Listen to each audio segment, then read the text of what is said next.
sitting in the Word, and I'm going to get to you now, don't worry. But the reason why Hadassah is here is because I need your help this morning. Is that okay? Because this week we went and we traveled to Lephalale, which is close to Botswana. Okay, and so it's quite a travel. And Lucas decided these 2 teeth needs to come out this week. So I don't know about you, but I didn't sleep much. And there was a lot going on, and we had to do a funeral, and got back home late afternoon yesterday. But the reason why I help you is this. Maybe some people can relate, but yesterday morning I'm sitting with my friends, and you know when the babies eat, they have these bibs, and the food falls into the bib. So anyways, I'm getting Lucas ready. I'm going to feed him now. And I take the bib, and I put it on myself. And I'm like, what are you doing? I put the bib on myself. So if I'm not talking straight this morning, it's because my head's at that stage where I'm putting the bib on myself instead on Lucas. Okay, so I need your help this morning. I'm going to share from Colossians 1 verse 15 to 20. And maybe let's just pray before we start. Father, we thank you for your word this morning. There's nothing like your word, Jesus. And as we've heard the whole morning, today's not about us. Thank you, Lord, that you be glorified. Help us understand, help us grasp, Lord, what you want to say this morning. Help us see things we've never seen in you, Jesus, for your glory. Amen. Let me read this passage to you from the NIV. It says, "The Son is the image of the invisible God, the firstborn over all creation. For in him all things were created, things in heaven and on earth, visible and invisible. Whether thrones or powers or rulers or authorities, all things have been created through him and for him. He is before all things, and in him all things hold together. And he is the head of the body, the church. He is the beginning and the firstborn from among the dead, so that in everything he might have the supremacy. For God was pleased to have all his fullness dwell in him, and through him to reconcile to himself all things, whether things on earth or things in heaven, by making peace through his blood shed on the cross." This is a powerful piece of scripture. I don't know how many of you maybe have actually memorized this, but this is the scripture that they say best described the deity of Jesus, the Godhead of Jesus. It best described who he is. So why is Paul writing this in this letter? Because he's writing that because. Are you helping me, guys? Thank you. So he's writing this because there is some false teaching happening with the Colossians. What is this false teaching? The false teaching is saying that you need more than Jesus. No, you don't need more than Jesus. So he's now telling them, no, you don't need good works to be saved. You don't need to be circumcised to be saved. You do not need anything except Jesus. And now he's writing them this letter. Why is Jesus above everything? This week we went to a funeral. And someone said, I wonder if this guy got saved because there's some things that he didn't do right in his life. Maybe God is going to judge him for that. I'm like, that is not the gospel. God is not judging you. You're going to be saved because tick, tick, tick, you did all the right things. No. You were such a good person. No good person is going to get into heaven by good things alone. I've heard people say this. Oh, this Muslim guy is so good. Surely God will save him. No. That is not the gospel. That is our gospel. We want people to be saved. That's good. That is not the gospel. We are only saved through Jesus Christ, through faith in him. It's a grace. It's through grace, guys. And that's why all of us can go like, because you cannot earn your salvation.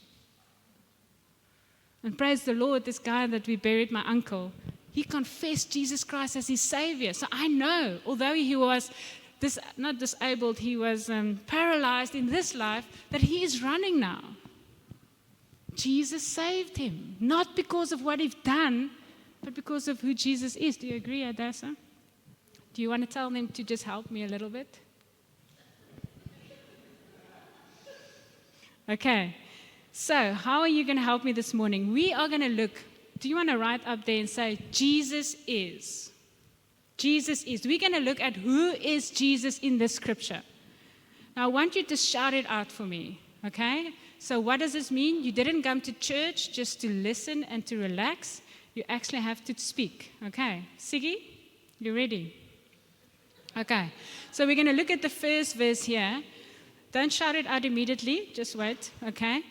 Who is Jesus? The Son is the image of the invisible God, the firstborn of all creation. So there's two things. Who is Jesus? He's the image of the invisible God. So write that, number one.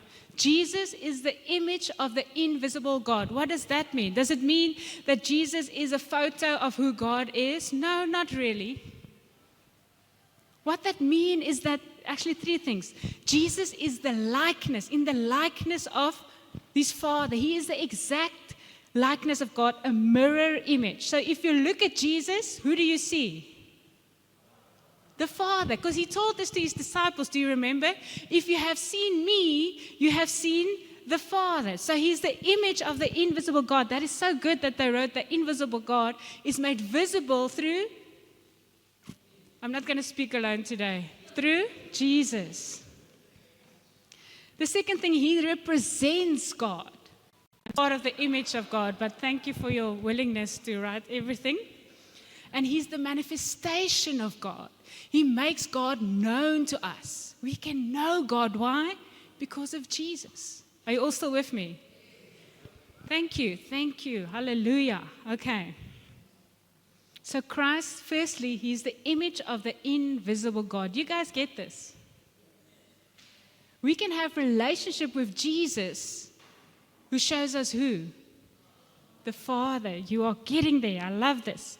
The second point in that verse is he is the firstborn of all creation. Thank you, Hadassah. Second, firstborn of creation. What does this mean? Does this mean that Jesus was the one that was created first?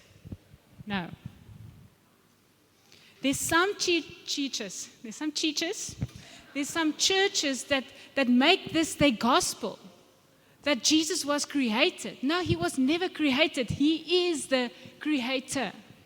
Okay? So what does this mean? This means that Jesus is above all creation. Don't get distracted, guys.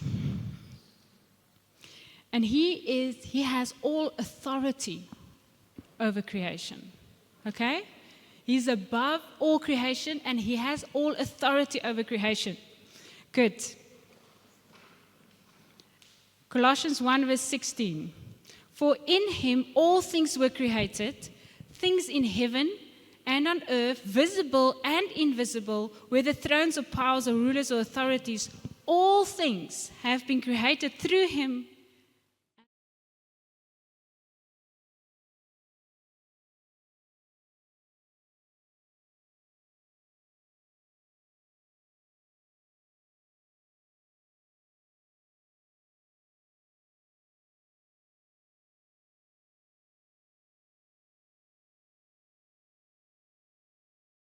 I'm liking this. I do have a bit of an advantage in that I have studied this.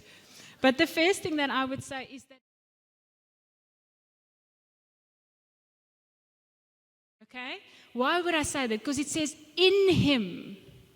It says, for in him all things were created. So right there, he's the originator of creation. In him everything was created. Say again? That is what it is. So he is the architect. And thank you, because you're now helping me. Okay, he is the architect of creation. You could also say he is the planner. He is the planner of creation. Do you get this, Nikki? Thank you. Okay. Then secondly, he is the agent of creation. Why would I say that? Because it says, through him everything was created. Now, don't get bored, hey? This is a lesson here. Are you learning here? He's the planner. If he's the architect, what is he then also? Carol? The builder. Hey? Because through him everything was created. If Jesus is the planner of creation, in him everything was created, and through him, in other words, through him, he created everything. So what's the third point is that he is the agent of creation, or you can call it the builder. And then the third is that he is the goal of creation. Why? Because it says, for his glory it was created. Do you get this? So God is the planner of creation. He planned creation. He built it. Oh wait, sorry, I'm so confused now. He is the architect and he's the builder, and then he is the owner. Because it's for him and his pleasure. Do you get this? So many times, how many times have you read this scripture? I'll read it again. For in him all things were created, things in heaven and on earth, visible and invisible, whether thrones or powers or rulers or authorities, all things have been created through him and for him. Who would have said that he's the architect, the builder, and the owner for his pleasure, for creation? Now, when you hear this, that he is everything for creation, how does it make you feel? Incredible. Because he's got this. Why are you worried? He's got it. It's everything is for him, through him, and in him they were created. Are you all still with me? Colossians 1 verse 17 says, he is before all things, and in him all things hold together. He is before all things, and in him all things hold together. What do you see here? Who is Jesus? Sustainer. You got this right, Cliff. I actually have it here. What else? He is before all things. So before all things, and I had to Google this, the best word is an antecedent. Antecedent? Any English people here want to tell me? So that's something like the forerunner. He was before all creation. So let's write the forerunner, although it's not exactly the same thing. Because no one of us, I'm so glad no one knows this word, because Derek was like, I don't know what that means. Antecedent of creation. He's the antecedent of creation. He was before it. Guys, he wasn't created, he was before creation. We're stepping on holy ground here. This is who Jesus is. And then, as Cliff said, he is the sustainer of creation. Because he says, and in him all things hold together. The sustainer, number 6. Actually, I have 7 here, so you missed one. But it's okay, go on.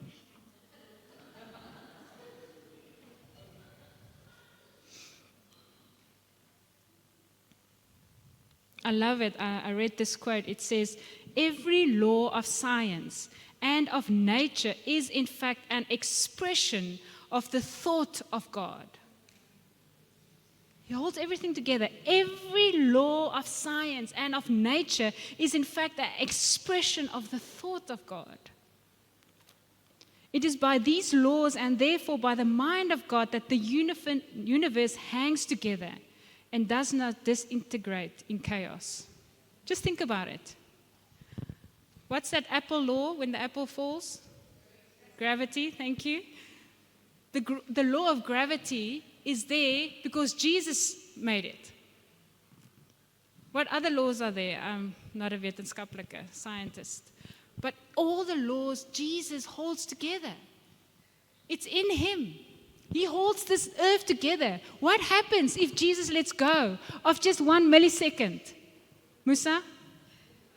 Chaos. Imagine the planets. What if Jesus decides just to let go of everything in a moment? Chaos. The same in your life. Jesus holds everything together where? In your life. He doesn't let go of us ever. But what happens when we let go of Him? Chaos. In Him, everything holds together. What did we call that?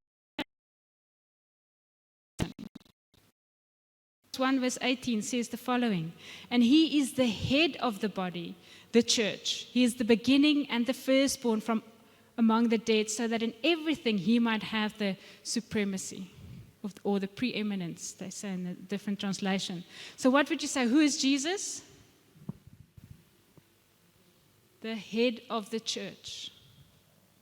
You can write that.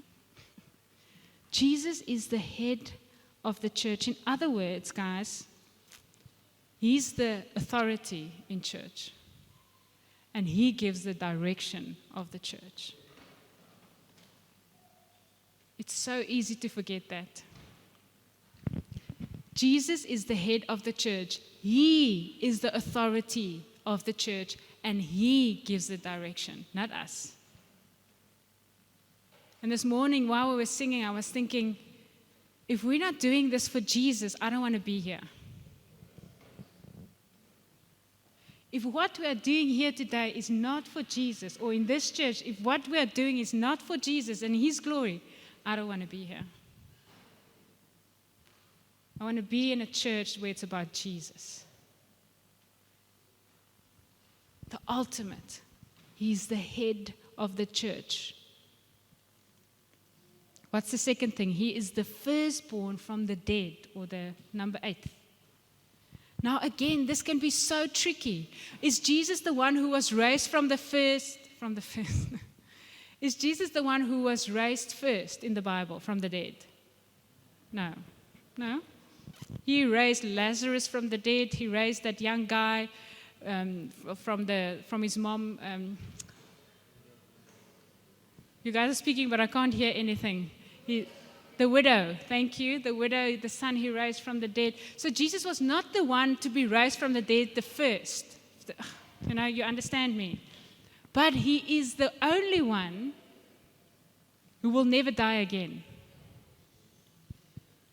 Do you get this? He's the firstborn from the dead. Why? Because He was raised from the dead, but He will never, ever die again. Did Lazarus die again? Sure he did. And He is the preeminent one, the supremacy. You can write the preeminent one. He is above everything. Let me read this to you. Christ is the head of the church because He is the firstborn from the dead. He conquered death. Therefore, He's got the authority and the supremacy above this church because He canceled death. You know what? I had the privilege to do the funeral this week. And it was a celebration to say that, you know what? Today you can stand here and know that you are not going to be dead forever. Death do not have a hold on you. We sing this so many times. There's only one who has authority over death, and that is Jesus Christ. He conquered it. And maybe someone needs to hear this. Doesn't matter how smart you are. Doesn't matter how much money you have. It doesn't matter how much likes you have on TikTok or Instagram or Facebook. It's not going to help you to conquer death. Nothing here is going to help us conquer death except Jesus and what He has done. And we need to preach this gospel the whole time because this is what Paul was fighting with the people of Colossians. They wanted to add things to what they needed to do as believers to be saved.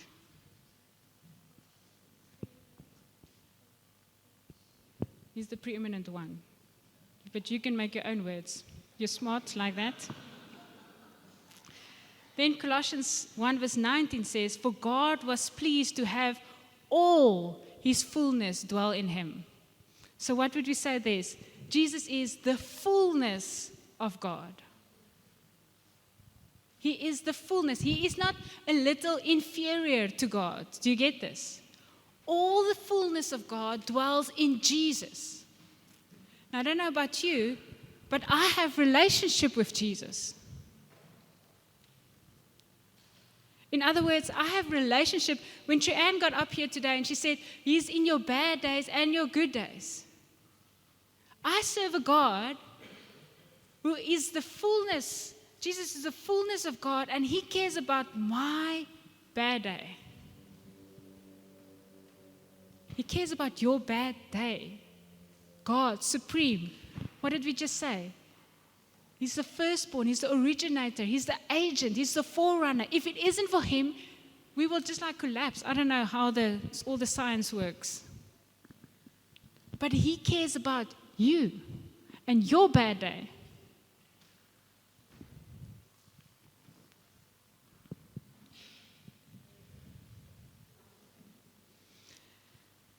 The wholeness of God's interaction with the universe is summed up in Christ.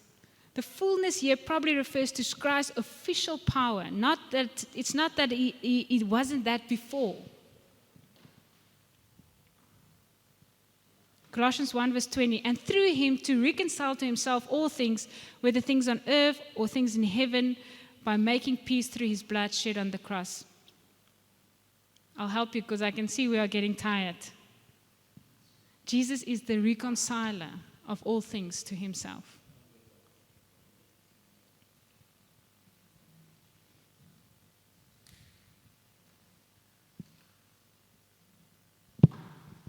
You know what? God made a way so that we can go to God, right? So that we can have relationship with Him again. And this is what Jesus did. He's the reconciler. And it's not like God needs to reconcile with us. He loves us. He's always loved us. We need to be reconciled to Him. And the only way we can do that is through Jesus.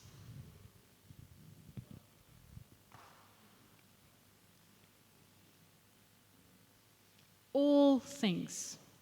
This is such a good point there. All things. He has reconciled all things to Him. What does that mean? The bad also, hey?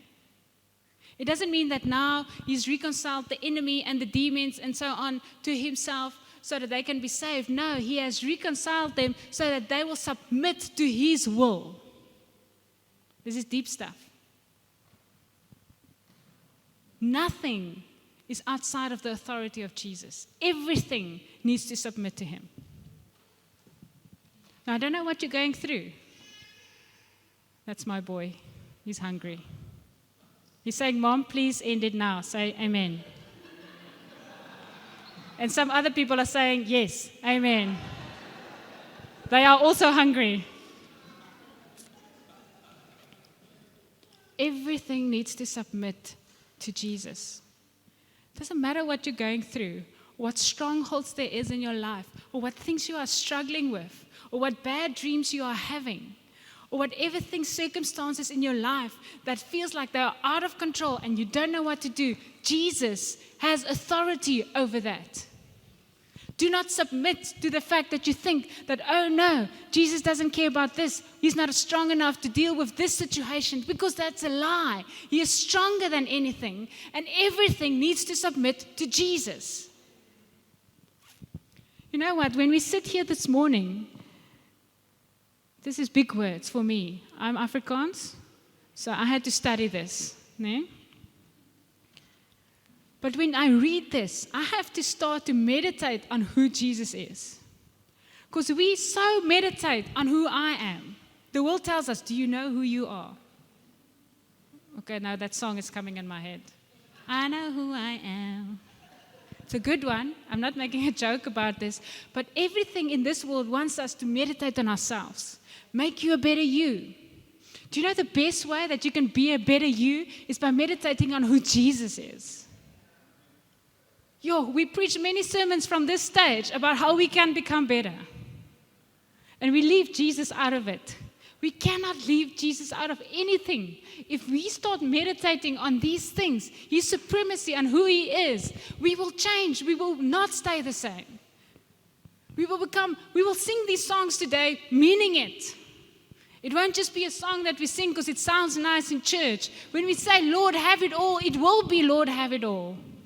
In my finances, in my family, in where I need to go. Where's God sending you? Have you asked God lately?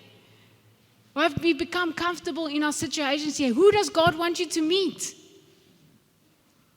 What is He telling you to tell people? This week we had to step out of our comfort zones, Derek and myself. I've never done a funeral. We went to people, we had to give them words. God wants to send you and me, but we have to step out and say, Lord, have it all. Why? Let your fullness dwell in me, not who I am. And I'm going to say amen now, because otherwise we'll be here for another hour. Don't you just want to close your eyes? Father, we thank you for this morning.